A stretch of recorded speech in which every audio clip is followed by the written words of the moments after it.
Hello नमस्कार दोस्तों, मैं मैन प्रकाश राव स्वागत करता हूं आपका यूट्यूब चैनल मैच 0 किलोमीटर के अंदर। और कैसे हो आप लोग? आई होप आप सब बहुत बढ़िया होंगे और बहुत ही बेहतरीन तरीके से बेटा आपकी प्रिपरेशन चल रही होगी जिस भी एग्जाम की आप तैयारी कर रहे हो।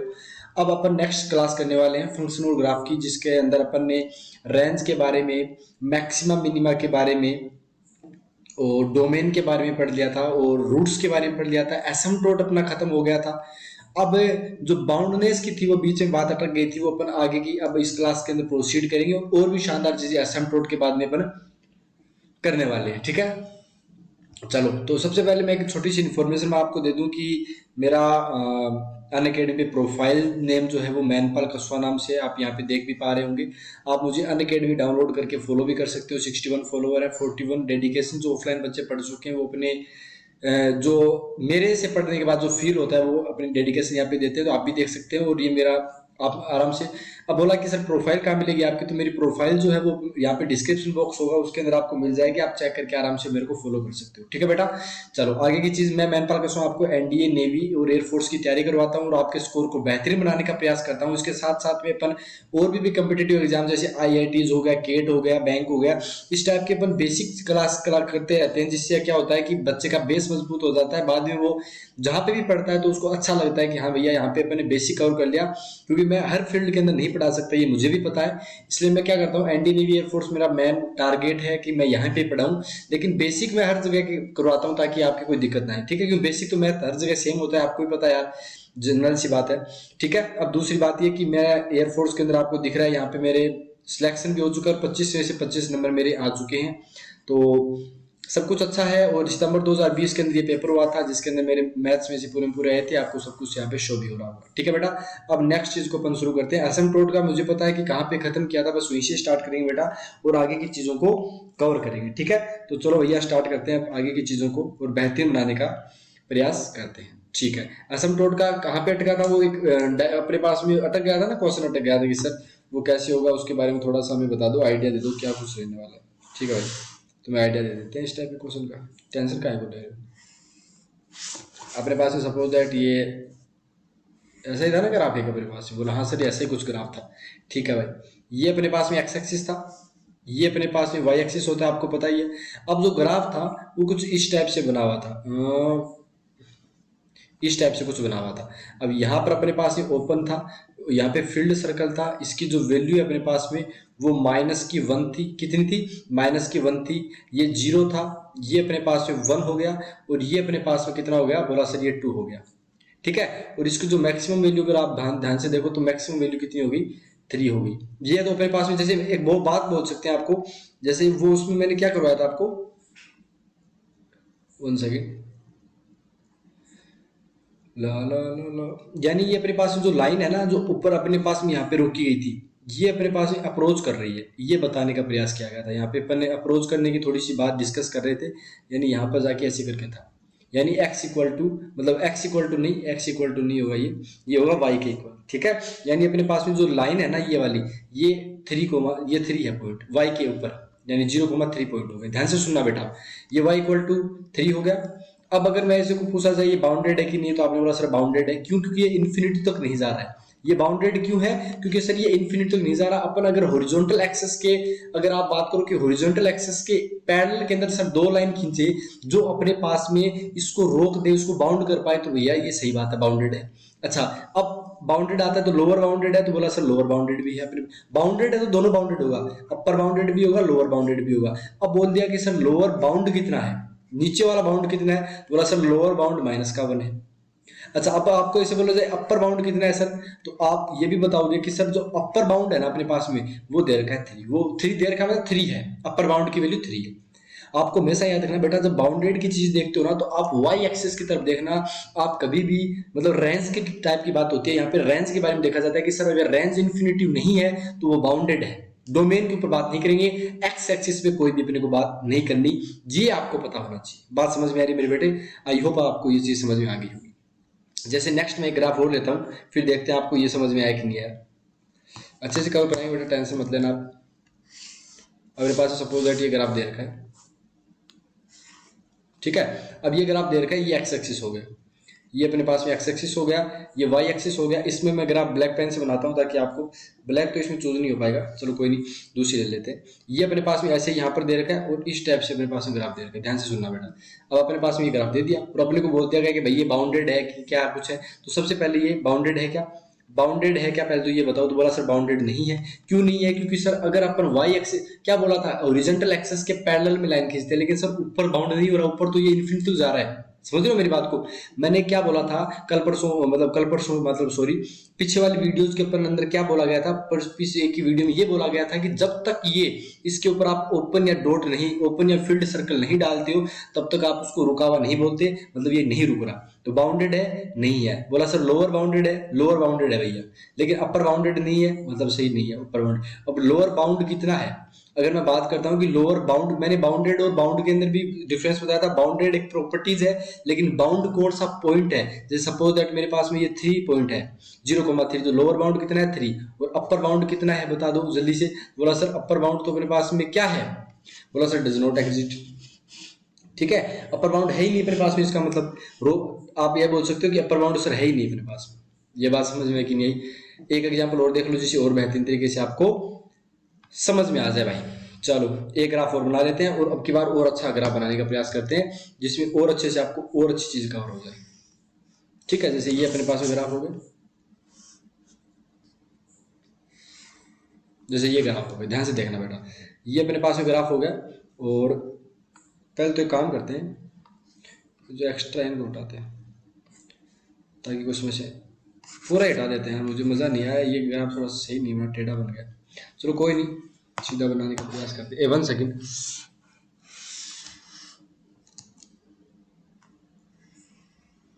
अब की बार सही बना है ना, अब की बार सही बना है, ठीक है, अब की बार सही बना है भाई। अच्छा अब देखो एक्चुअल में क्या कर रहे हैं अपन ये कर रहे हैं भैया, अब की बार जो ग्राफ बनेगा वो कुछ इस टाइप से होगा, ध्यान से देखना।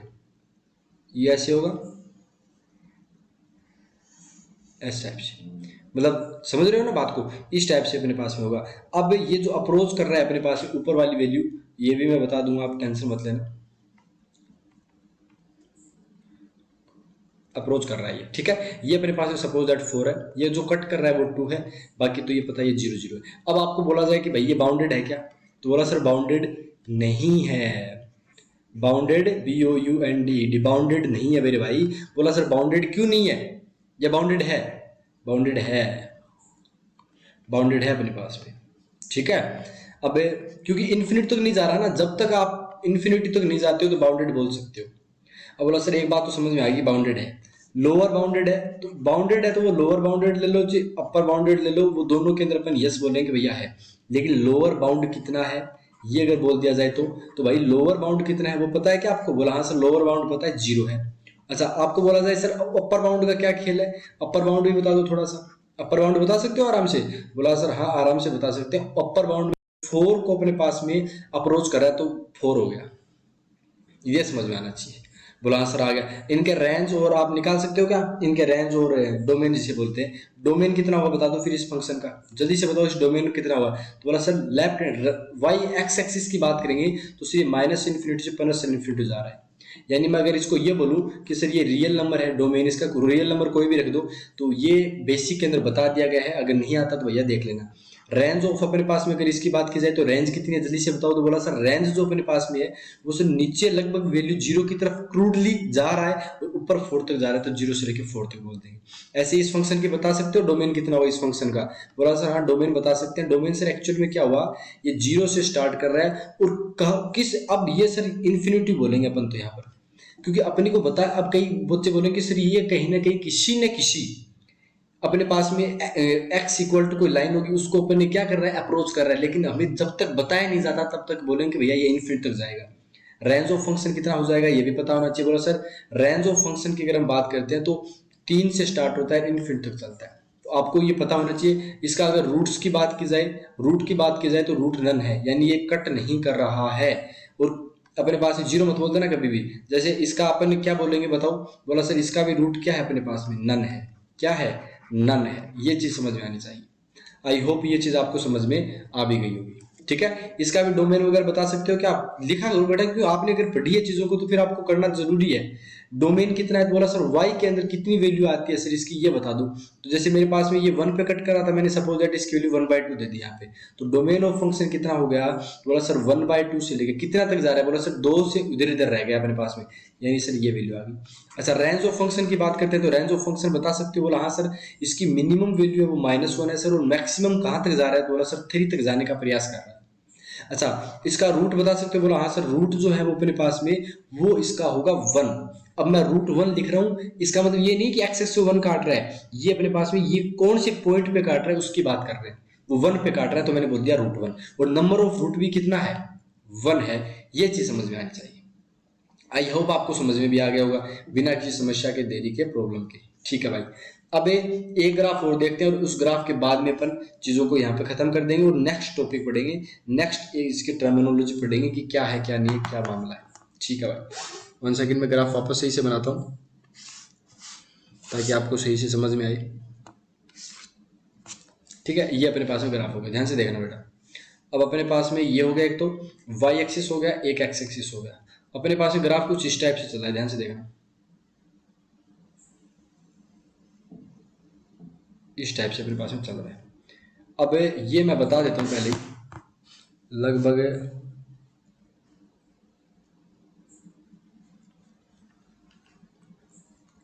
ठीक है, ये अपने पास में हो गया। अब ये कट नहीं कर रहा, मैं थोड़ा सा इसको कट नहीं कर रहा, सीधी सी बात है। ठीक है, अप्रोच करने का प्रयास कर रहा है। ये 5 हो गया पॉइंट, ये 3 हो गया, और अपने पास ये बोला गया कि ये बाउंडेड है कि नहीं है, तो आप बता दो बाउंडेड है कि नहीं, इतनी पूछूंगा। रेंज ऑफ फंक्शन भी कर लेंगे, कोई बात नहीं। बाउंडेड है कि नहीं है, तो बोला सर नहीं है। क्यों? क्योंकि ऊपर और नीचे बाउंड नहीं कर सकते, हॉरिजॉन्टल के पैरेलल में कोई लाइन ऐसी नहीं खींच सकते जिससे अपन इसको क्या कर पाए, बाउंड कर पाए। अच्छा डोमेन ऑफ फंक्शन बता सकते हो, आराम से बोला हाँ सर डोमेन ऑफ फंक्शन बता सकते हैं। 0 से लेकर सर 5 तक की बात हो रही है। इधर अपने पास में क्या हो रहा है सर, 0 हो रहा है और इधर 5 होने की बात हो रही है। बोला ठीक है भाई। अच्छा रेंज ऑफ फंक्शन की बात करें तो आप रेंज ऑफ फंक्शन भी बता सकते हो। बोला हाँ सर रेंज ऑफ फंक्शन -∞ से लेके इन्फिनिटी तक आ रहा है, मतलब रियल वैल्यू सारी कवर कर रहा है, ऊपर से लेके -∞ लेके +∞ तक सब जा रहा है, ये रेंज हो गया। रूट की बात करें तो रूट आएगा कि नहीं आएगा, बोला सर रूट आएगा, कितना आएगा, बोला सर 3, और नंबर ऑफ रूट कितना होगा, 1 होगा। ये चीज पता होनी चाहिए। एफ मैक्सिमम एफ मिनिमम भी बता सकते हो। एफ मैक्सिमम इन्फिनिटी मतलब डज नॉट एग्जिट है, और एफ मिनिमम भी डज नॉट एग्जिट है, क्योंकि अपन देख नहीं पाएंगे इस चीज को। आपने बोला सर ये भी हो गया। अब नेक्स्ट टॉपिक पढ़ते हैं बेटा। आई होप आपको ये चीज समझ में आ गई होगी, और आगे की चीज को अपन डिस्कस करना स्टार्ट करते हैं। ठीक है, अच्छा आगे की चीज क्या है, ध्यान से देख लो। नेक्स्ट अपन टॉपिक उठाएंगे वो है पीरियोडिक फंक्शन। क्या उठाएंगे, पीरियोडिक फंक्शन। पीरियोडिक फंक्शन क्या होता है उसके बारे में अपन डिस्कस करने वाले हैं, बहुत ही बेहतरीन तरीके से बेटा आगे की चीजों को करेंगे। पीरियोडिक फंक्शन का मतलब क्या है सर, ये बता दो। देखो पीरियोडिक फंक्शन का एक अगर आप एकदम बिगनर हो तो भी कोई बात नहीं है, और अगर आप बहुत हाईफाई लेवल के हो तो भी कोई दिक्कत नहीं है, दोनों को अच्छे से बताएंगे। देखो पीरियोडिक फंक्शन का मतलब हो गया, जैसे आपने सुना होगा पीरियड, समझ रहे हो, जैसे स्कूल के अंदर पीरियड्स आते हैं अपने पास में, ये मतलब पहला पीरियड उस मास्टर का है, दूसरा पीरियड उस मास्टर का है, तीसरा पीरियड इस मास्टर का है, ऐसे करके अपने क्लास के घंटे लगते रहते हैं। बोला हाँ सर ये तो है, यानी वो रिपीट होते रहते हैं, नेक्स्ट मास्टर का नेक्स्ट मास्टर का। अच्छा उस टाइप से भी आप समझ सकते हो। जैसा मैं दूसरा मैथमेटिकली अगर आपको रिप्रेजेंट करवाता हूँ तो मैथमेटिकली भी आप देख सकते हो। बोला कैसे सर, देखो मैथमेटिकली ऐसे देखोगे, सबसे पहले तो इसको उठवाओ यार,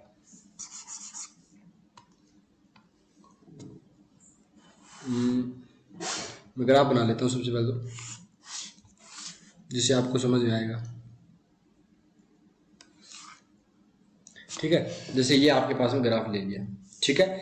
अच्छा ये अपने पास में y एक्सिस है, ये x एक्सिस। अब ध्यान से देखना बेटा, जैसे मेरे पास में ये ग्राफ जैसे बनाया तो ये ग्राफ आया, फिर अपने पास में ऐसा हो गया, ध्यान से देखना, फिर ऐसा आया, फिर ऐसे आया, फिर ऐसे आया, मतलब आगे तक चलता रहा ये ग्राफ, समझ रहे हो बात को। ऐसे ही पीछे की तरफ ये आया, ये आ गया, फिर ये आया, फिर ये आ गया, और ऐसे करते करते अपने पास में ग्राफ को आगे पीछे चलता रहा। अच्छा ये जैसे मेरे पास में ऊपर वाली अगर मैं वैल्यूज बात करूं तो सबकी मतलब बराबर में है सारे, मतलब बोलते हैं ना झोंपड़ी टाइप का, सब बराबर है ये वाली वैल्यू। बोला सर ये कितनी वैल्यूज है, तो सपोज दैट ये अपने पास में 1 है, कितना है 1 है y के ऊपर, और ये बाकी आपको दिख रहा है, ये आपके पास सपोज दैट 1 है, 2 है, फिर ये 3 है, फिर ये 4 है, ऐसे करते करते ये चल रहा है 1 2 3 4। अब बोल रहा है ये माइनस के है सारे, ये थोड़ा सा ध्यान देना, और ये 0 हो गया। अब एक बात बताओ, मैं ध्यान से सुनना बेटा, सबसे छोटा डिस्टेंस जो अपने पास है, अब क्या हो रहा है एक्चुअली में कि जैसे मैं 1 से 4 की बात करता हूँ ध्यान से, जैसे ये जो कट कर रहा हूँ ना, ये वाला, इसकी बात कर रहे हैं। अगर मैं एक से लेके, ध्यान से देखना, 1 से लेके 4 तक का इतनी दो मैं झोंपड़ी टाइप की उठाऊं, उठा दिया, फिर मैं बार बार यहाँ पे रखता रहा, इधर भी, यानी लेफ्ट हैंड में भी और राइट हैंड में भी रखता गया, तो पूरा का पूरा ग्राफ बन जाएगा। मतलब क्या हुआ, ये रिपीट कर रहा है, ये क्या कर रहा है, रिपीट कर रहा है, सेम सेम सी चीज आ रही है। समझ रहे हो मेरी बात को? अच्छा, आपने बोला सर ठीक है, आपने जो बोला वो मान लिया। जैसे मैं काम करूं सर, एक से लेके, जैसे मेरे पास में मैं एक से लेके सर आगे तक की उठा लूं, जैसे 4 तक की उठा सकता हूँ, अच्छी बात है सर, आगे मैं 6 तक उठाऊं तो भी चलेगा, बोला भैया चलेगा। यानी एक से लेके, 0 से लेके मैं 2 तक उठाऊं तो भी चलेगा कि नहीं चलेगा, बोला हाँ सर, 0 से लेके 2 भी चलेगा। क्योंकि अगर 0 से 2 उठाया, फिर मैं 2 के बाद 4 रख दूंगा, फिर 4 के ऊपर 6 रख दूंगा, ऐसी 0 से लेके -2, -4, ऐसे करके। मतलब मैं क्या कर रहा हूं सर, एक्चुअल में एक ऐसी शेप या ग्राफ का एक ऐसा टुकड़ा मैंने उठा लिया जो बार बार रखने पर रिपीट हो रहा है, तब यानी उसका पीरियोडिक फंक्शन बन रहा है। बात समझ में आ रही है? अब एक बात बताओ यार, अगर मैं 0 से 2 उठाया तो बना दिया वैसा का वैसा ग्राफ, लेफ्ट हैंड में भी और राइट हैंड में भी। 0 से 4 तक उठाया तो भी मैंने बनवा दिया। अच्छा एक बात बताओ, अगर मैं 0 से लेके ओनली 1 तक उठाता हूँ, ये वाला ग्राफ ओनली उठाता हूँ, तो बताओ ये बार बार रखने पे रिपीट होगा, बोला नहीं होगा सर, क्योंकि ये तो चढ़ती लाइन है ऐसे। लेकिन एक के बाद दो जो बनता है वो तो ऐसे बन गया सर मास्टर जी। लेकिन अगर आप इसी लाइन को रिपीट कर रहे हो सर, तो ये तो खड़े खड़े डंडे आ गए, पड़े डंडे तो आए नहीं। यानी आपको खड़ा डंडा भी रखना है और पड़ा डंडा भी रखना है, जिससे पूरा ग्राफ बन जाए। अगर आप 0 से 1 ऐसे करके कितना बनाओगे मेरे भाई, ये तो ग्राफ ऐसे बन गया। लेकिन आपको तो पूरी जरूरत थी ना, तब जाके तो ग्राफ बनता है ऐसे करके। बोला हाँ मास्टर जी अब समझ में आ गया। मतलब हमारे पास में अगर छोटी से छोटी बात करें, ये उड़ गया क्या, ये वाला उड़ गया, चलो कोई नहीं, ये वाला तो उड़ गया, कोई बात नहीं। यानी सर अगर हम बात करें तो अपने पास में ये बोलो कि सर 0 से लेकर 2 तक तो रिक्वायरमेंट है, सबसे छोटी कड़ी। जैसे अपने पास में साइकिल की चैन देखी होगी, वो सब एक कड़ी होती है, उसको बार बार बार बार बार रिपीट किया जाता है। अगर आप उसके 2 कड़ी बार बार रिपीट करो तो भी चैन बन जाएगी, 3 कड़ी करो तो भी बन जाएगी, एक कड़ी को बार बार रिपीट करो तो भी बन जाएगी, लेकिन आधी कड़ी को किया तो बनेगी क्या? बोला मास्टर जी पागल बात थोड़ी है, आधी कड़ी को कैसे रिपीट करेंगे? तो यही तो बात कहने का प्रयास कर रहा हूं, 0 से 1 तक नहीं लेना बाबू, 0 से 2। अब 0 से 2 सबसे छोटी है ना, तो आप ये बोलोगे सबसे छोटा डिस्टेंस जो बार बार आने पर पूरा रिपीटेशन बन जाता है, उससे अपन बोलते हैं पीरियड। और इसका पीरियड कितना? 2। अब ये चीज समझ में आनी चाहिए, पीरियड 2 क्यों? क्योंकि सर 0 से लेकर 2 तक तो उठाना ही पड़ेगा, गारंटी है ये चीज की। बोला भाई समझ में आ गया। मतलब अगर ये चीज आपको समझ में आई ना, तो मत समझ लो कि आपको और अच्छे से मजा आ जाएगा नेक्स्ट चीज पढ़ने में। बोला सर नेक्स्ट चीज क्या है? देखो नेक्स्ट चीज, ये चीज समझ में आई ना, पीरियड इसका 2 है क्योंकि सेम वैल्यू रिपीट कर रहा है। बोला मास्टर जी ये समझ में आ गया, नेक्स्ट एग्जांपल दिखाओ, फिर देखते हैं कि कितना भेजे के अंदर घुसा है। चलो भैया देखते हैं, पहले मैं ग्राफ बना दूं आपके लिए, ठीक है, मैं आपके लिए ग्राफ बना देता हूँ।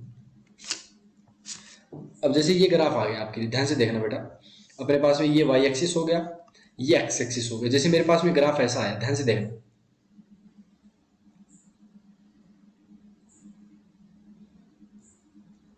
एक सेकेंड, मजा नहीं आया यार। जैसे मेरे पास में कुछ ऐसा ग्राफ था,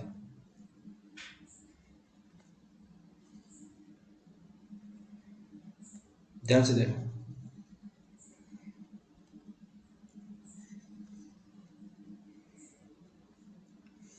ऐसा कुछ ग्राफ है, यानी छोटे से बड़ा होता जा रहा है और ये वैल्यू सेम है। ऐसे में समझ लेना कि सर ये 1 है भैया, ये 0 से स्टार्ट हुआ, ये -1 है, ये -2 है।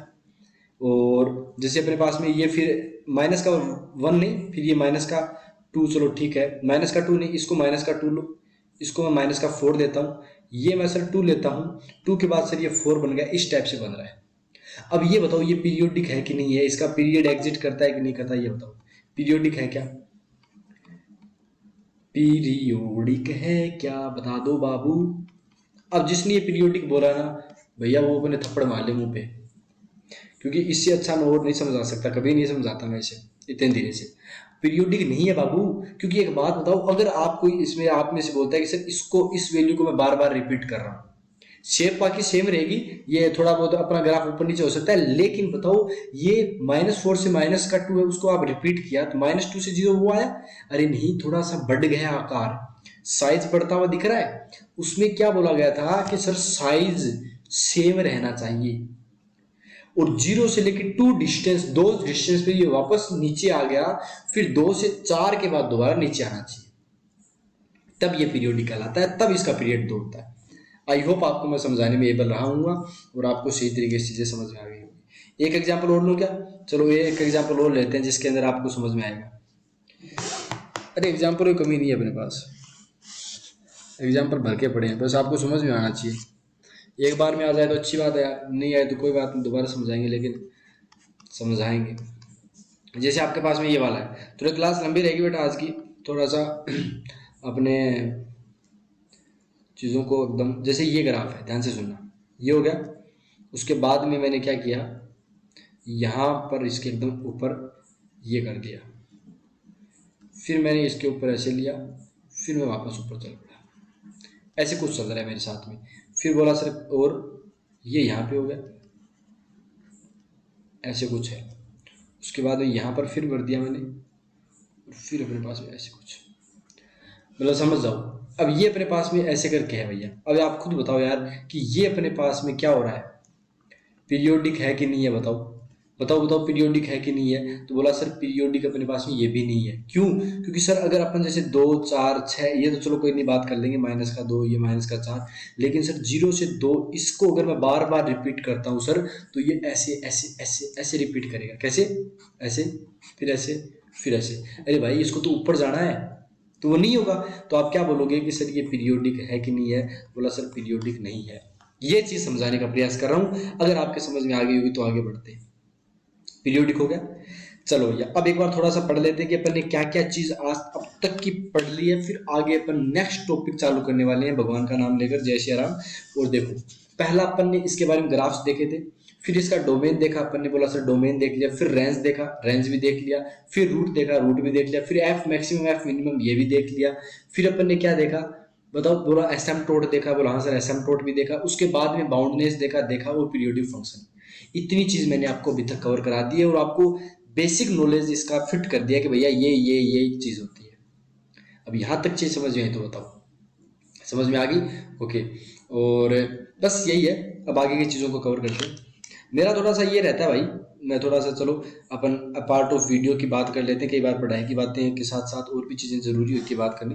देखो कुछ चीज़ें होती है, जैसे एक तो मेरा ये है भाई कि मैं कभी भी मेरे वीडियो को शेयर नहीं करता, बहुत कम करता हूँ, मतलब करना भी पड़े, कभी मन में ऐसे आ गया कि आज व्हाट्सअप का कोई स्टेटस नहीं लगा, फेसबुक का कोई स्टेटस नहीं लगा रखा, चलो क्लास का स्टेटस लगा देते हैं, तो कभी हो सकता है। तो आपका देखो, आपका तो विकास हो ही रहा है, अगर आप कोई वीडियो बच्चा देख रहे हैं रेगुलरली तो आपको पता है आपका ज्ञान कितना ज़्यादा बढ़ चुका है। अगर आपको लगता है कि, अगर आपको लगता है, देखो वो आपके दिमाग पे डिपेंड करता है कि आप जो देख रहे हो वो आपके दोस्त के लिए क्या पता वो काम आ जाए, या आपका जिगरी दोस्त है। कई बार क्या होता है कि यार मैं पढ़ रहा हूँ, अच्छे टीचर से पढ़ रहा हूँ, मैं क्यों उसको रिकमेंडेड करूँ मेरे टीचर को। पर ये जो गलत बात, चलो वही वो आपकी सोच होती है कि कई अच्छे से सोचते हैं, कई इसको बुरा, अपने अलग टाइप की बातें होती है। हम तो ये सोचते हैं कि भाई अगर कोई हमारा दोस्त है और अगर हम अच्छे टीचर से पढ़ रहे हैं तो हम तो यही बोलते हैं कि भाई इस टीचर से पढ़ ले, ये अच्छी चीज़ है, अच्छी चीज़ पढ़ाता है। कई बोलते, मेरे को हिसाब से बोलना चाहिए आपको, आप रिकमेंडेड करो अपने मास्टर को कि भाई देखो हमने मैथ्स इस टीचर से पढ़ी और बहुत ही शानदार पढ़ाई है, ताकि क्या हो, सर्वांगीण विकास हो तुम्हारा भी हमारा भी। बाकी तो अपना तो वही है कि चलता ये काम बेटा, रुकता नहीं है, दौड़ता ही अपना तो। चलो एलिमेंट्री ग्राफ देख लेते हैं बेटा थोड़ा सा। तो मैं जो बात बताने का प्रयास कर रहा था, आई थिंक आपके एकदम आ गई होगी समझ में। आपको क्या करना है, बाकी मुझे बोलने की जरूरत नहीं है। अगर आप मेरे सच्चे क्या बोलते हैं स्टूडेंट हो तो आप ये काम करोगे, आपको कोई रोक नहीं सकता। और मेरे जितने भी स्टूडेंट हैं, ऑफलाइन भी हैं या ऑनलाइन भी है, सारे मेरे को दिल से अच्छी रिस्पेक्ट देते हैं, मुझे पता है क्योंकि मैंने मेहनत की उनके लिए। रात दिन लगे रहते हैं भाई, तब जाके बात बनती है, ये वीडियो ऐसी नहीं बनती। पहला है अपने पास में कांस्टेंट ग्राफ। क्या है? Constant graph. एलिमेंट्री ग्राफ पढ़ना स्टार्ट कर दिया अपन ने, एलिमेंट्री ग्राफ पढ़ना स्टार्ट कर दिया, जिसके अंदर पहला जो ग्राफ बना है वो है कांस्टेंट ग्राफ। कि कांस्टेंट ग्राफ क्या होता है उसके बारे में अपन पढ़ने वाले हैं। ठीक है। कांस्टेंट ग्राफ क्या होता है, वो सारी की सारी चीजें अपन देखने वाले। कांस्टेंट ग्राफ सबसे पहले तो होता है y इक्वल टू के, यानी के क्या है यहाँ पर, कांस्टेंट है। क्या है, कांस्टेंट है। ये तो होगी इसकी इक्वेशन कांस्टेंट ग्राफ में कि ऐसा बनने वाला है। अच्छा अब ये क्या बनेगा वो यहाँ पे देख लो, वो यहाँ पर देख लो, आपको समझ में आ जाएगा। थोड़ा सा दिखाओ अपने पास में एक्चुअल में क्या होगा। यहाँ पर एक्चुअल में ये होगा कि यहाँ पर एक लाइन होगी। क्या होगी, ये वाई एक्सिस एक्स एक्सिस तो जानते हो ना, जब पढ़ाया स्टार्ट किया तभी भी करवा दिया था। एक्स की वैल्यू कुछ भी रख दो, यहाँ पे खुद देखो यार, कांस्टेंट का मतलब क्या होगा, एक्स की वैल्यू कुछ भी रख दो मेरे भाई, इसकी वैल्यू हमेशा ही क्या रहेगी, के रहेगी। वाई की वैल्यू, रियल वैल्यू कुछ भी रख दो, के ही रहेगी। तो मैं क्या करूंगा, मैं ये ग्राफ लाइन खींच दूंगा। यहाँ पे क्या कर दूंगा, मैं यहाँ पर एक लाइन ड्रॉ कर दूंगा ऐसे करके। इस पे देख लो ये किसको कट करेगा, तो पहले तो ये पता होना चाहिए। बोला सर 0, के पे कट करेगा और ये लाइन होगी y इक्वल टू के, यानी आप x की वैल्यू कुछ भी रखते रहे सर, माइनस इन्फिनिटी से इन्फिनिटी, y की वैल्यू हमेशा के ही रही। ये हो गया कांस्टेंट ग्राफ। अगर कांस्टेंट ग्राफ तो चलो हो गया। अगर मैं इसकी बात करूं कि यार भाई इसका क्या बोलते हैं, डोमेन कितना होगा, तो डोमेन बता सकते हो। बोला हाँ सर, डोमेन x की वैल्यू रियल वैल्यू कुछ भी रख दो। अब कई वो बोलेंगे सर माइनस इन्फिनिटी से इन्फिनिटी, हाँ भाई माइनस इन्फिनिटी से इन्फिनिटी, ये ऐसे नहीं है रुक गई, जब तक अपन नहीं रोकते तब तक रुकती नहीं, ऐसे करके चल रही है आगे। अच्छा बोला भाई रेंज क्या होगी इस फंक्शन की, बोला सर रेंज का मतलब हो गया अपने पास में, रेंज के अंदर सर ओनली ओन ये आएगा। अगर मैं के की बात करता हूँ, जैसे सपोज दैट में अपने पास में y इक्वल टू के, नहीं एक सेकंड को इरेज, ये हो गया, ये हो गया, ये हो गया, इसको बिठा दिया। जैसे मैंने क्या किया यहाँ पर 0,3 को कर दिया कि y की वैल्यू 3 होगी, तो इसको मैं इसे बोलूंगा 3 हो गया। रेंज क्या होगी इसकी। अब आप ये बोलो कि यार डिस्क्रीट में क्यों डाल दिया इसको, डिस्क्रीट में क्यों डाल दिया, डिस्क्रीट में इसलिए डाल दिया क्योंकि इसकी रेंज रेंज होती है y की कितनी वैल्यू पॉसिबल है, एक ही वैल्यू पॉसिबल है जो y इक्वल टू के के रूप में दिखाई दे रही थी। आप यहाँ पे 0,k डाल के y इक्वल टू के करके अपने पास में रेंज के अंदर जो डिस्क्रीट है अपने पास में या कर्ली ब्रैकेट है उसके अंदर के लिख सकते हो, लेकिन मैंने एज ए क्वेश्चन दे दूं जैसे y इक्वल टू 3 लाइन की इक्वेशन, तो वो ये होगी। आपको ये चीज समझ में भी आ रही होगी। और ये याद रखना, ये जो y इक्वल टू अपने पास में लिखा होता है, y इक्वल टू अपने पास में k लिखा होता है, तो एक्चुअल में ये x का फंक्शन है, तो ये fx लिखेंगे। अब बोला सर आप बोल रहे हो कि x का फंक्शन है तो x तो दिखाई नहीं दिया, अरे भाई कोई बात नहीं, वहां पे x का जो कोफिशिएंट है मल्टीपल है वो 0 है। आपको ये चीज तो पता होगी ना कि यहाँ पर x का जो मल्टीपल है या कोफिशिएंट, वो x का कोफिशिएंट 0 हो गया, x का कोफिशिएंट 0। मैं अगर इसको ये बोलूं कि k प्लस 0 मल्टीप्लाई एक्स, तो यही तो हुआ था एक्चुअल में। एक्स को किसी कोफिशिएंट 0 था उसने डिलीट कर दिया और y की वैल्यू कितनी आ गई, k आ गई। ये चीज समझ में आनी चाहिए। बोला सर हाँ ये चीज समझ में आ गई और बहुत ही बेहतरीन तरीके से आगे की चीजों करेंगे। अब सेकंड अपने पास में ग्राफ देखने वाले हैं। सेकंड क्या करने वाले हैं, सेकंड ग्राफ देखने वाले हैं और सेकंड ग्राफ को और बेहतरीन तरीके से करेंगे। चलो भाई सेकंड ग्राफ को देखते हैं, सेकंड ग्राफ क्या बोलता है उसके बारे में पढ़ने वाले हैं। सेकंड ग्राफ कांस्टेंट का हो गया। चलो सेकंड ग्राफ है अपने पास में, you can say linear graph, ठीक है, लीनियर फंक्शन का ग्राफ। सेकंड अपने पास में लीनियर फंक्शन क्या होता है, इसको इस बस आज की क्लास में लीनियर फंक्शन के ग्राफ को देखेंगे और सारी चीजें जितना भी है वो करेंगे अपन। y इक्वल, अगर आप 9th 10th के अंदर पढ़ लिए होंगे तो आपको पता होगा y equal to f x linear किस टाइप का होता है, ax प्लस b टाइप का होता है। लेकिन यहाँ पर आपको एक चीज मेंशन करनी पड़ेगी कि a की वैल्यू 0 नहीं हो सकती। अगर आपने a की वैल्यू 0 कर दी तो वापस f x equal to b बन गया, एक कॉन्स्टेंट फंक्शन बन गया। समझ रहे हो बात को, तो a को 0 नहीं होना चाहिए अगर ये लीनियर फंक्शन है, तो ये चीज आपको पता होनी चाहिए। बोला ठीक है सर। अब एक बात बताओ, जब अपने पास में कांस्टेंट फंक्शन था तब अपने पास में लाइन क्या आई थी, हॉरिजॉन्टल लाइन आई थी, एक हॉरिजॉन्टल लाइन आई थी। जब y equal to f x होता है तो आपको पता होना चाहिए लीनियर फंक्शन जब अपने पास में है तो हमेशा ही जब ax प्लस बी टाइप का, ध्यान से देखना x का मल्टीपल 0 नहीं है, a 0 नहीं है, तब अपन क्या बोलेंगे, non horizontal straight line. SL का मतलब स्ट्रेट लाइन होगा। इसका ग्राफ क्या बनेगा, नॉन हॉरिजॉन्टल। हमेशा ऐसी लाइन नहीं बनेगी कभी भी जब ax प्लस बी टाइप का और x का मल्टीपल 0 नहीं है, तो इस टाइप की लाइन कभी नहीं बनेगी। अगर ये a 0 हो गया, a 0 हो गया तब हॉरिजॉन्टल लाइन बनेगी, जो आपको मैंने अभी थोड़ी देर पहले बताया था, क्योंकि वहां पे x का जो मल्टीपल था वो 0 बन, कोफिशिएंट बोल सकते वो 0 बन गया था। बोला सर हाँ ये चीज तो होगी एक। अब बोला सर ये ax प्लस बी क्या है, एक्चुअली मैं थोड़ा सा बता देता हूँ एफ एक्स को। ध्यान से आगे की चीजों को देखते हैं कि क्या है क्या नहीं है। यहाँ पर एक ए क्या है, तो ए है कोफिशिएंट ऑफ एक्स, बी क्या है, कांस्टेंट है अपने पास में, बी क्या है, कांस्टेंट। ये चीज आपको पता होनी चाहिए बेटा, ए क्या है, एक्स का कोफिशिएंट, और बी क्या है, कांस्टेंट है। ए को अपन ये बोलते हैं, ध्यान से देखना, ए होता है अपने पास में टेन थीटा, ये क्या इतना होता है, टेन थीटा। अच्छा, इसका मतलब स्लोप। अब बस इतनी सी याद रखना, बाकी अपन कोऑर्डिनेट ज्योमेट्री के अंदर मैंने आपको पढ़ा रखा है, कोऑर्डिनेट ज्योमेट्री क्लास देखोगे तो समझ में आ जाएगा। ए अभी क्या बता रहे हैं, टेन थीटा है स्लोप। एक अगर कोई थोड़ा सा बच्चा ज्यादा पढ़ के आया होगा तो उसे पता होगा कि y बराबर m x plus c type की इक्वेशन होती है। वहां पे y क्या है एक्चुअल में, ये वाला एफ एक्स को भी पता था भाई, एम एक्स के एम यहाँ पे एम था और यहाँ पे ए डालते हैं, और सी कोशेंट था वहां भी।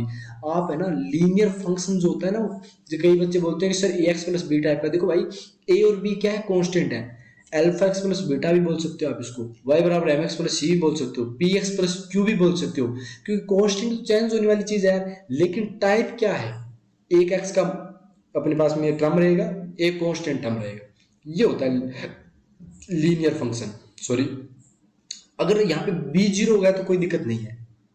अगर यहाँ पर यहाँ ये क्यों लिखा गया कि ए जीरो नहीं हो सकता, बी जीरो हो गया चलेगा, कोई दिक्कत नहीं है, फिर भी वो लीनियर टाइप का ही रहेगा, क्योंकि कांस्टेंट जीरो बन गया, लेकिन एक्स का मल्टीपल अभी भी अपने पास में बना हुआ है, जीरो नहीं हुआ। ए टेन थीटा बेटा स्लोप होता है। अच्छा, बी क्या होता है, वाई, बी होता है अपने पास में वाई इंटरसेप्ट, बस इतना सा याद रखना। अभी क्या है वाई इंटरसेप्ट, वो सारी चीजें इंटरसेप्ट इंटरसेप्ट मैं आगे चीज़ों को डिस्कस करूंगा कि इंटरसेप्ट क्या है। बस एक बार आप चीज़ों को देखते रहो और महसूस करते रहो ताकि आपको पता चल जाए। अब बोला ठीक है सर, महसूस करते रहेंगे, बस आप एक ग्राफ बनवा के दो। चलो मैं ग्राफ बनाता हूँ, फिर आपको मैं ए और बी बताता हूँ एक्चुअली ए और बी क्या है। मैंने पहले बोला था क्लास थोड़ी लंबी चलेगी, तो बस अपनी जो भी है सहन शक्ति उसको बढ़ाओ और चीज़ों को मज़ा उठाओ। बोला सर ठीक है, ये एक्स एक्सिस हो गया, ये अपने पास में वाई एक्सिस हो गया। अब मेरे पास में सर एक लाइन है, वो मैं लाइन कुछ इस टाइप से बनाने वाला हूँ फर्स्ट। ये तो ज़्यादा गद्दी बन गई यार, ऐसी तो कोई लाइन बनाने का विचार नहीं था मेरा, लेकिन पता नहीं कैसे बन गई। जैसे ये बना दी मैंने लाइन, ठीक है। अब ध्यान से देखना बेटा, ये जो एंगल है ना उसे अपन बोलते हैं थीटा। अपने पास में पॉजिटिव एक्स एक्सिस से लाइन कितना एंगल बनाती है उसे बोलते हैं थीटा, और ये जो थीटा होता है इसी की बात चलती है। अब ध्यान से देखना, ये मैंने सपोज दैट पॉइंट ले लिया ए जो एक्स एक्सिस को कट कर रहा है इस लाइन के द्वारा, और ये ले लिया बी जो वाई एक्सिस को ये लाइन कट कर रही है, वो पॉइंट। अब ध्यान से देखना, अब जो ए था, अब पहले तो ये बताओ कि यहाँ पे जो थीटा है वो क्या एक्यूट है क्या ऑब्ट्यूज है, तो बोला सर टेन थीटा की अगर हम बात करेंगे तो सर टेन थीटा पॉजिटिव, क्यों, क्योंकि थीटा क्या है, एक्यूट एंगल है सर। मैंने आपने अगर इस चैनल पे ये वीडियो देख रहे हो तो मुझे पता है उससे पहले ट्रिग्नोमेट्री की वीडियो बन चुकी है, उसमें देखना कि जब थीटा 0 से 90 डिग्री के बीच होता है तो फर्स्ट क्वाड्रेंट के अंदर सारे पॉजिटिव होते हैं, तो टेन थीटा भी क्या होगा, पॉजिटिव। वो टेन थीटा भी क्या बताया था, बोला सर ए बताया था, यानी ए पॉजिटिव हो गया। ए क्या हुआ है, इस स्पेशल लाइन के लिए ए की वैल्यू ग्रेटर देन 0 है। बोला सर ठीक है। अब बेटा मैं थोड़ा सा कोऑर्डिनेट ज्योमेट्री का पार्ट डालूंगा यहाँ पे ताकि आपको मजा आ जाए। ये बताओ एक्स एक्सिस है ना, बोला हाँ सर। एक्स एक्सिस पे वाई कितना होता है, 0 होता है, मतलब सर वाई की वैल्यू 0 रखवा दो। एम एक्स प्लस सी नहीं, यहाँ पे ए एक्स प्लस बी रख दो, कोई दिक्कत नहीं है। अच्छा, यहाँ पर मैं एक्स की वैल्यू निकालूंगा तो कितनी निकालूंगा, तो बोला सर माइनस का बी को नहीं कर दूंगा। अब ये चीज समझ में आनी चाहिए। बोला हाँ सर, यानी अपने पास सर इस ए पॉइंट की अगर आप कोऑर्डिनेट की बात करते हो, मैं अगर ए पॉइंट के कोऑर्डिनेट की बात करता हूँ तो वो माइनस का बी अपॉन ए कोमा 0 आएगा। उस टाइम y एक्सिस पे x 0 बन जाएगा, तो आप क्या बोलोगे, y equal to a x की वैल्यू 0 बन गई प्लस में b, यानी सर आपके पास में y की वैल्यू b आ गई। यानी b का अगर आपको कोऑर्डिनेट लिखना है तो आप कितना लिखोगे कि सर x तो 0 बन गया, y की वैल्यू b आ गई। अब ये चीज समझ में आनी चाहिए। अब इस लाइन के लिए बी क्या है। अब आप ये बताओ सबसे पहले तो कि आपको कोई नाम दे दिया जाए, ध्यान से देखना बेटा, जैसे आपको नंबर दे दिया जाए माइनस के, अगर आप बिगिनिंग आपने शुरुआत के पढ़ना तो आप इसको वे बताओ पॉजिटिव है कि नेगेटिव है, तो कई बच्चे बोलेंगे सर नेगेटिव है। अभी जब भी कोई नंबर दिया जाए और इस टाइप से पूछ लिया जाए क्या है, तो आपको चुप रहना है, बोलना नहीं है। बोला सर क्यों नहीं बोलना, क्योंकि के के बारे में अभी तक बता ही नहीं रहा, के अपने पास पता ही नहीं है कि ये क्या है। अगर ये वैल्यू पॉजिटिव है भैया, मैं बोलता हूँ ये वैल्यू पॉजिटिव होगी, कंडीशन क्या होनी चाहिए जब के की वैल्यू लेस देन जीरो, क्योंकि के की वैल्यू जैसे सपोज दैट माइनस का 2 आ गया तो माइनस पहले से है, माइनस इंटू माइनस 2 प्लस का 2 बन गया। यही वैल्यू नेगेटिव बोली जा सकती है कब, जब के के बारे में बताओ कि के पॉजिटिव है। समझ में आई बात। जैसे ये अपने पास सी दे दिया सपोज दैट, तो सी पॉजिटिव है कि नेगेटिव है, जब तक हमें नहीं बताया जाएगा तब तक हम ये नहीं बता पाएंगे। ऐसे ही बी के बारे में बोल दिया जाए तो बी पॉजिटिव है कि नेगेटिव है, तो आप नहीं बता पाओगे। अब आप खुद बताओ कि यहाँ पर 0, b आ जाए ना, तो कई बच्चे पता है क्या करते हैं, नीचे जा रहे हैं नेगेटिव आएगा, अरे नहीं करना, बी के बारे में बताया क्या, बी पॉजिटिव है कि नेगेटिव है, कभी भी छेड़खानी नहीं करते। समझ रहे हो बात को। अब कई बार छेड़खानियां फिर भारी पड़ जाती है। जैसे कई बच्चे ये भी बोल रहे हैं कि यार एक बात बताओ, एक्स एक्स के इस साइड जाते हैं तो ए का कोऑर्डिनेट माइनस का कैसे आ गया, ए तो प्लस का आता है इस साइड। अरे भाई एक्चुअली पता है क्या हो रहा है, बी की वैल्यू यहाँ पे इस लाइन के लिए नेगेटिव बनी पड़ी है, बी की वैल्यू नेगेटिव है ना, तो अपने पास में जैसे बी की वैल्यू माइनस का 2 है तो ये पॉइंट अपने आप 0, -2 बन गया। और अगर ये नेगेटिव है तो माइनस इंटू -2 +2, और ए की वैल्यू पहले ही बता दी ग्रेटर देन 0 इस ग्राफ के लिए, क्योंकि इसकी जो स्लोप है वो ग्रेटर देन 0 है, तब अपने आप ये पॉजिटिव वैल्यू आ जाएगी। अब ये समझ में आया कि नहीं आया, ये बताओ। आई होप आपको ये चीज़ समझ में आ गई होगी। बहुत ही बेहतरीन तरीके से आपको ये चीज़ कवर मैंने करवा दी है। ठीक है, अब जैसे अपने पास में नेक्स्ट जैसे 4 ग्राफ मैं बनवाऊंगा, और चारों ग्राफ में अपन नई नई कंडीशन देखेंगे, फिर आगे की चीज़ों को डिस्कस करेंगे। ठीक है, चलो मैं पहले ग्राफ बना देता हूँ, बाद में अपन चीज़ों को डिस्कस कर लेते हैं। पहले इस ग्राफ की बात कर लेते हैं। जैसे मेरे पास में ये एक्स एक्सिस है, ये भैया वाई एक्सिस है, अपने पास में सपोज दैट इस टाइप से कोई लाइन बनाई गई है। अब ये एंगल बताओ थीटा क्या है। अगर मैं ये बोलूँ कि भैया ये जो लाइन है वो y equal to f x equal to a x plus b type की है, y equal to f x equal to a x plus b type की है।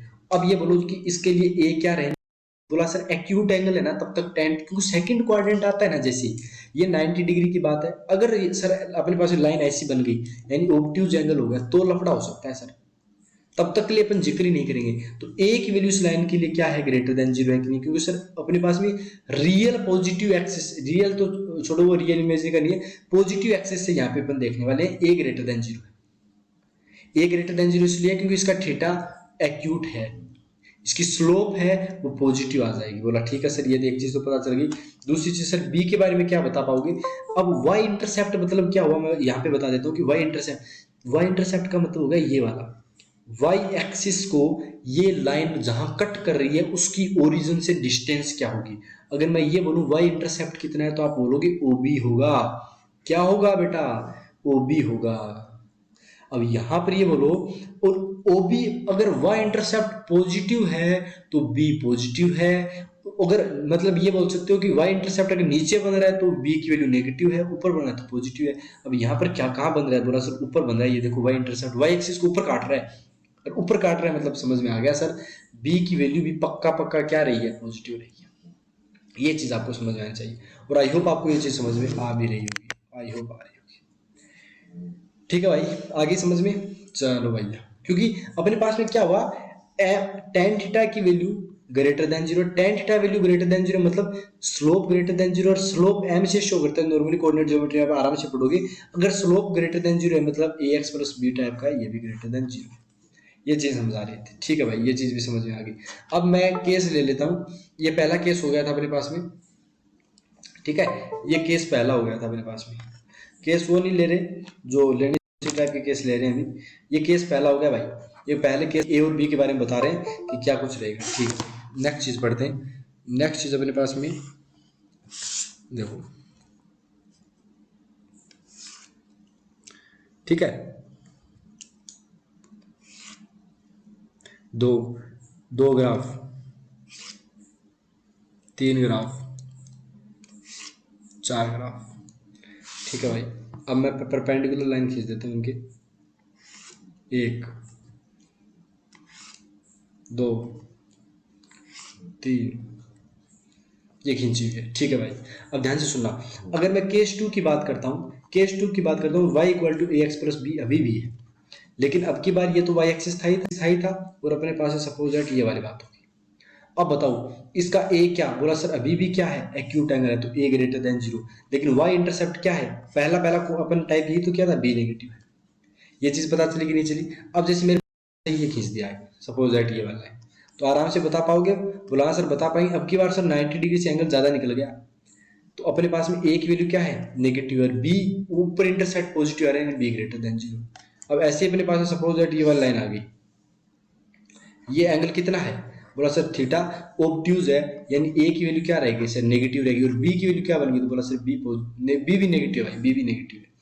सही है सही है सही है सही है, बी नेगेटिव होगा क्योंकि नीचे इंटरसेप्ट कट रहा है ना, अगर नीचे आ रहा है तो बी नेगेटिव होगा। ये चीज समझ में आनी चाहिए। और आई होप आपको ये एकदम बेहतरीन तरीके से समझ में आ गई होगी, आपको कोई रोक नहीं सकता, छू भी नहीं सकता, इतने तरीके से मैंने आपको तगड़ा कर दिया इन चीजों में। ठीक है, ओके भाई। अब जैसे आप ये बताओ, वैसे एक और भी था क्या ग्राफ, चलो इसको भी कवर करेंगे। उससे पहले मैं एक चीज बताऊं, जैसे मेरे पास में एक इक्वेशन है, ध्यान से सुनना, ये क्या होगा इसके, हाँ जैसे मेरे पास टू एम एक्स प्लस सी, इस टाइप की इक्वेशन मैंने दे रखी है। जैसे देख लो y equal to 3x plus 4। अब ध्यान जल्दी से बताओ ये किस टाइप की इक्वेशन बनेगी, बोला सर दोनों पॉजिटिव आ रहे हैं, मतलब सर इस टाइप की लाइन बनेगी सबसे पहले तो, और 4 आ रहा है मतलब क्या हुआ सर, इस टाइप की लाइन बन गई। अब ये देखते ही पता चल जाना चाहिए, जैसे मेरे पास में आ गया -2x प्लस का 4 आ गया, तो बता पाओगे लाइन ऐसी बनेगी, ये इसकी लाइन बन रही है सर, और ये इसकी लाइन बन रही है। अब ये चीज़ समझ में तभी आएगी जब आपने एकदम अच्छे से पढ़ा है। अब अगर इस चीज़ को दोबारा करते हैं, कुछ इंपॉर्टेंट पॉइंट पढ़ा देता हूँ मैं आपको, ठीक है। जैसे मेरे पास में सपोज दैट एक तो लाइन ये दे रखी है, ध्यान से देखना बेटा, एक लाइन ये दे रखी है मेरे पास में, तो एक लाइन ये दे रखी है, ये एक्स एक्सिस हो गया, ये अपने पास में ये वाई एक्सिस हो गया, ये सपोज दैट L1 लाइन है, L1 लाइन की स्लोप सपोज दैट M1 है, ये L2 लाइन इसकी जो स्लोप है वो अपने पास में M2 दे रखी है, और आपको ये बोला गया है कि M1 M2 के बारे में बताओ क्या कुछ है, तो मैं बताऊंगा भाई L1 क्या है, ये वाला θ1 होगा, तो इसका M1 ग्रेटर देन 0 होगा क्योंकि वो एक्यूट है, लेकिन इसका अगर मैं θ2 लेता हूं तो भाई ये ऑब्ट्यूज में चला गया, यानी M2 की वैल्यू क्या है, नेगेटिव। M1 M2 बड़ा छोटा कौन होगा, तो पता है यार पॉजिटिव वैल्यू बड़ी होती है, तो M1 M2 से बड़ा होगा, ये चीज आपको पता होनी चाहिए। आई होप आपको ये चीज भी समझ में आ गई होगी। नेक्स्ट चीज पढ़ते हैं, नेक्स्ट सेकंड पॉइंट बाद में अपन इस चीज को खत्म कर देंगे यहीं पे, और नेक्स्ट चीज क्या है वो ध्यान से देखना, बहुत अच्छी चीज है बेटा, बहुत ही मजा आ जाएगा ये चीज पढ़ने के बाद में। बोला सर दिखाओ कैसे, एक सपोज दैट मेरे पास में लाइन जो है वो ये वाली लाइन है, ये वाली लाइन आ गई, दूसरी लाइन में लेता हूँ रेड कलर में। बोला सर दूसरी लाइन कैसी लोगे, तो भाई दूसरी लाइन जैसे मैंने ले ली ये वाली, सपोज दैट मैंने ले ली ये वाला लाइन, ध्यान से देखना, ये यार ये तो फिर सेम होगी ना, इनको हटाता हूँ मैं, फिर बोलेंगे क्या गड़बड़ कर दी मास्टर ने, चलो कोई नहीं मैं दोबारा बनाता हूँ। एक तो अपने पास में कुछ इस टाइप से लाइन है, ठीक है, ये वाली होगी एक, तो एक अपने पास में सपोज दैट ये वाला लाइन है, ठीक है भाई। थर्ड लाइन भी बना देते हैं, थर्ड लाइन सपोज दैट मेरे पास में ये वाला लाइन है, ये थर्ड है, ध्यान से देखते रहना, बाद में बोलोगे समझ में नहीं आया। और जैसे फोर्थ लाइन मेरे पास में कुछ ऐसी है, इस टाइप से। अब मैं बता देता हूँ, अपने पास में ये मेरे पास में L4 है, जिसकी अपने पास में M4 क्या है, स्लोप है, ध्यान से देखते रहना बेटा। ये मेरे पास में L2 लाइन है, जिसकी अपने पास में स्लोप है वो M2 है। ठीक है सर, और बताओ, और बस बढ़िया है ये L3 लाइन है, जिसकी अपने पास में स्लोप M3 है। अच्छा एक और है सर, एक और रह गया, चलो भैया इसको भी डिस्कस कर लेते हैं कि ये L1 लाइन थी जिसकी स्लोप M1 थी। अब ये बताओ सबसे पहले M1 M2 M3 M4 में बड़ा कौन सा है, बोला सर सबसे पहले तो आप है ना ओनली उन लाइन की बात करो जिनके अंदर एक्यूट एंगल बन रहा है। मैंने बोला ठीक है, एक तो बात कर रहे हैं M1 की, एक देख रहे हैं M2 की, इनमें सर ऑब्ट्यूज नहीं एक्यूट एंगल बन रहा है, तो M1 और M2 क्या है, M1 भी सर पॉजिटिव है, M2 भी पॉजिटिव है। लेकिन सर आप बात कर रहे हो M3 की या फिर M4 की, तो ये दोनों ही सर नेगेटिव है क्योंकि ऑब्ट्यूज एंगल ले रहे हैं। पहली बात ये समझ में आनी चाहिए। बोला सर ये आ गई। अब जैसे जैसे आपको पता है tan थीटा की वैल्यू जैसे जैसे 90 की तरफ बढ़ती है तो 1/√3 बढ़ती जाती है 90 डिग्री पे अप टू इन्फिनिटी बन जाता है। अब 10 तक आप बोल सकते थे कि tan 90 की वैल्यू इन्फिनिटी होती है, लेकिन अब नहीं चलेगा भाई, अब इन्फिनिटी नहीं बोल सकते, अनडिफाइंड बोलना स्टार्ट कर देना। अभी तक बोलते हो अगर आप 10th में भी हो ना तो अनडिफाइंड बोलना, इन्फिनिटी मत बोलना। वो क्रूडली बोलते हैं कि इन्फिनिटी की तरफ वैल्यू जा रही है, लेकिन जा रही नहीं होती वो एक्चुअली। बोला ठीक है सर, आप जो बोल रहे हो वैसे कर देंगे। M1 M2 के अंदर कौन सा बड़ा हो, तो बोला सर आपने भी बोला 0 से 90 पे जाते हैं तो वैल्यू बढ़ती जाती है, यानी साफ साफ दिख रहा है सर M2 जो अपने पास स्लोप है उसकी वैल्यू ग्रेटर देन होगी M1 से। क्यों? क्योंकि M की वैल्यू tan थीटा के को लिखवाई थी आपने थोड़ी देर पहले। बोला हाँ सर, M1 में M2 बड़ा होगा। अच्छा M3 और M4 में कौन बड़ा होगा ये बताओ। तो बोला सर M4 है ना, ये आपको पहले बात तो ये बता दें सर कि ये दोनों नेगेटिव हैं। एक्चुअली में पता है क्या होता है, जैसे आप ये बात करो, जैसे ये मेरे पास में आ गया, अपने पास में 90 डिग्री की लाइन आ गई। अब सपोज दैट मेरे पास में ये पहले लिया, एक्स एक्सिस तब से ले रहे हैं तो वैल्यू बढ़ती जा रही है, बढ़ती जा रही है, 1 2 3 4 5 6 7 8 9 10 11 12 ऐसे करके इन्फिनिटी की तरफ अप्रोच हो रही है। ऐसे ही मैंने क्या इन्फिनिटी नहीं बोला, मैंने बोला इन्फिनिटी की तरफ जा रही है। लेकिन अगर इसे यहाँ पे शुरुआत करते हैं तो यहाँ पर नेगेटिव की बात हो जाती है। बोला कैसे सर, -1 -2 -3 -4 -5 माइनस ऐसे करके माइनस के इन्फिनिटी तक की बात चल रही है। तो M4 सपोज दैट मेरे पास में दो नंबर है, -2 और -7। तो बताओ -2 M1 की वैल्यू या M2 की वैल्यू रही हो। तो बोला सर सॉरी M4 की M3 की, तो बोला सर M4 की, ये M3 की। क्यों सर, बोला सर भाई अभी भी तो बोला था नेगेटिव में, इस टाइप से नेगेटिव में वैल्यू बढ़ती जाती है। आपको दिख रहा है। अब M2 बड़ा कि M3 बड़ा, तो आपको साफ साफ दिख रहा है कि सर M4 बड़ा होगा। M4 और M3 में कौन बड़ा, M4 बड़ा है सर, बाद में M3। क्यों, क्योंकि नेगेटिव के अंदर तो M3 बड़ा है, लेकिन अगर आप मैग्नीट्यूड वाइज बात कर रहे हो, सॉरी मैग्नीट्यूड वाइज कर रहे हो तो M3 बड़ा है सर। M4 बड़ा बता दिया क्या मैंने, M4 बड़ा ही होगा, M3 छोटा होगा, तो M4 M3 इस टाइप से अपने पास में जाएगा। ठीक है, मैग्नीट्यूड वाइज M3 बड़ा है, लेकिन अगर आपने माइनस साइन लगा दिया तो M3 बड़ा होगा। ये चीज, ये पैटर्न समझ में आ गया। तो ये है अपने पास में इंक्रीजिंग सॉरी डिक्रीजिंग ऑर्डर। सबसे पहले अपन ने वो वैल्यू लिखी जो सबसे बड़ी है। उसके बाद अगर आपको बोला जाए कि आपके पास में ऑर्डर है वो इंक्रीजिंग लिखो, तो आप कैसे लिखोगे, M3, उसके बाद में M4, उसके बाद में M2 और उसके बाद में सॉरी बाद में M1 होगा ना, फिर M2। इस टाइप से आप इंक्रीजिंग ऑर्डर में लिख सकते हो। ठीक है, आई होप आपको समझ में आ गया होगा। अब नेक्स्ट क्लास के अंदर अपन क्वाड्रेटिक का देखेंगे, क्वाड्रेटिक फंक्शन कैसा होता है, क्वाड्रेटिक के फंक्शन का ग्राफ कैसे होता है। 11वीं में आपने पढ़ भी लिया हुआ, आप अगर 11th क्लास के अंदर पास आउट कर चुके हो। तो ये आज की क्लास का पूरा सार था, क्या पढ़ाया आपको चीज़ें समझ में आ गई होगी। आई होप आपको एकदम बहुत तरीके से अच्छे तरीके से समझ में आ गया होगा। ठीक है, तो मिलेंगे आपके साथ में नेक्स्ट क्लास के अंदर, जिसके अंदर और बेहतरीन तरीके से करेंगे। तब तक के धन्यवाद, थैंक यू सो मच। अभी तक आपने मुझे अनअकैडमी फॉलो नहीं किया तो कर लेना बेटा। ठीक है, तो मिलते हैं आपके साथ में नेक्स्ट क्लास के अंदर, तब तक के लिए धन्यवाद। जय हिंद, जय भारत। तो ऐसा ही जोश बनाए रखो अपना यूट्यूब चैनल पे, और बस आपका साथ हमारा विकास, मतलब आपका साथ आपका ही विकास। ठीक है, धन्यवाद, बाय बाय, टेक केयर।